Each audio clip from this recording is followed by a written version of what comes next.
Et sans faiblir dans la foi, il ne considéra point que son corps était déjà usé, puisqu'il avait près de 100 ans, et que Sarah n'était plus en état d'avoir des enfants. Ayant la pleine conviction que ce qu'il promet, il peut aussi l'accomplir. Romains 4, 19 et 21. À chaque apparition, Dieu révéla à Abraham quelque chose d'un des 10 aspects du secret de l'amitié divine.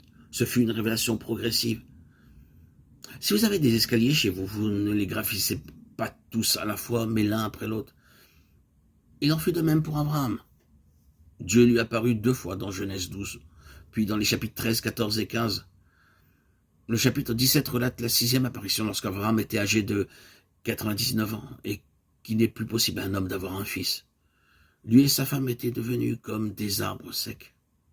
En ce temps, il dut croire que malgré leur vieillesse, Dieu pouvait accomplir sa promesse. Romains 4, 19 à 24. À ce moment seulement, Abraham obtint une réelle foi. Pour obtenir une telle foi, Dieu dut participer 25 années. Lorsque Dieu lui apparut pour la première fois, il avait la foi, mais pas une foi forte. Hébreux 11, 8. Il obéit à Dieu et quitta immédiatement son pays, sa patrie, sa famille, pour aller dans un pays nouveau et étranger. Bien que cela nécessita beaucoup de sacrifices et de foi pour obéir ainsi. Dieu n'était pas satisfait. Pas à pas, il préparait Abraham pour l'acquisition d'une foi plus forte, jusqu'à ce que lui et sa femme soient devenus trop vieux pour porter des enfants.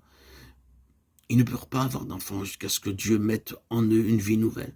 Ce fut le grand secret de la foi par lequel ils comprirent quelque chose de la puissance de la résurrection. Par cette même puissance, nous pouvons nous aussi vaincre toutes nos tentations.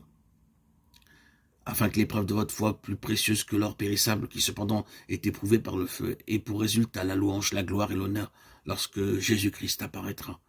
1 Pierre 1,7.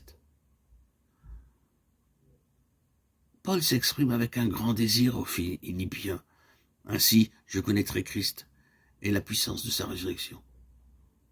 Bien que beaucoup de miracles fussent accomplis par son ministère pendant les années passées que Dieu eut travaillé puissamment à travers lui, cependant il déclare dans son âge avancé, je regarde toute chose comme une perte afin que je le connaisse lui et la puissance de sa résurrection. C'est la plus forte puissance disponible pour les croyants. Beaucoup de croyants élaborent des plans pendant plusieurs années cherchant à obtenir de la puissance dans leur vie. Ils pensent qu'en ayant des songes ou des expériences particulières ou des visions, ils obtiendront de la puissance.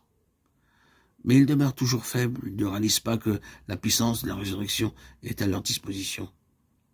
Si nous croyons que notre Seigneur Jésus-Christ est mort à notre place pour nos péchés, si nous croyons aussi qu'il est ressuscité pour notre justification, pour vivre en nous par son Esprit Saint, alors, par la foi, nous pouvons recevoir en nous, jour après jour, la puissance de la résurrection pour chaque situation, chaque tentation et tout besoin.